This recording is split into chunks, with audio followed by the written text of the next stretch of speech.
time for another ukulele build update.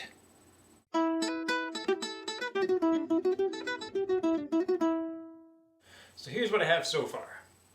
There's the ukulele. The nut and the bridge are not attached yet because I'm going to finish it first. And a couple steps before finishing though. One is I'm going to moisten the wood, just dampen it with a cloth, and sand it again with 400 grit paper, and maybe do it one more time just to make sure it's absolutely as smooth as possible. Another thing I've been thinking about doing is grabbing a hole saw and adding a side port sound hole, which I've seen on a lot of newer ukuleles. I think I've seen it on some Chuck Moore's ukuleles, and I think it might be good for performing. This is going to be a performing ukulele. And sometimes I have a hard time hearing myself, so maybe a side sound hole will help.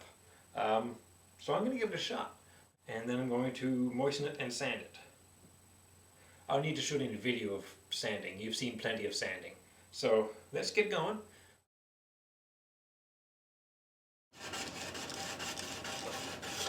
So I learned something today. I learned that when using a hole saw to pierce thin wood, it's best that once you've completed the hole to turn the drill off and remove the bit while it's stationary. If you remove the bit while it's spinning, the teeth could grab the wood and get some wicked tear out and a really ugly hole. Yeah, but a little bit of sandpaper wrapped around the bottle, I was able to make a pretty decent job. There's still a couple of spots where there's some tear out, but I can't really do much about that. Live and learn, I guess. Next step, I am now going to moisten the ukulele and sand it down again nice and smooth. Okay, so I know I said I wasn't going to record this, but I thought maybe some of you don't realize what's going on, why I'm moistening the surface of the ukulele and sanding it. The reason is the wood absorbs the bit of the water and just swells slightly. And what was smooth sanded wood now has sort of a velvety roughness to it, sort of a fuzz. And then I'm sanding off the fuzz.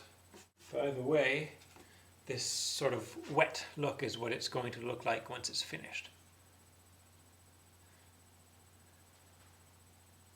Take a really high grit, this is 400 sandpaper, and just sort of rub over it.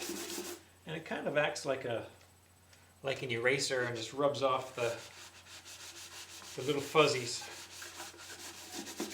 The uke is as smooth as it's going to get now. So here's the product that I'm going to use on the ukulele. It's a product called Tru-oil. It's made by Birchwood Casey. This was recommended by a friend of mine, actually Russell Crosby, who made my archtop ukulele. This is, as you can see, the package is designed for gun stocks, but it should work fine on musical instruments, all types of wood. And the Tru-oil is here. It's applied with a cloth and sanded between coats, and it hardens and makes a nice hard, smooth finish. Alright, so what I've been doing is I've been adding my stain with a little piece of cloth, and just to darken the wood. It's starting to look pretty good. I'm going to let this dry overnight. It's a water-based stain, so it should be dry in the morning. Actually, I'm working tomorrow, but tomorrow night I'll be back and I'll start the first application of the Tru-oil. So we'll see you then.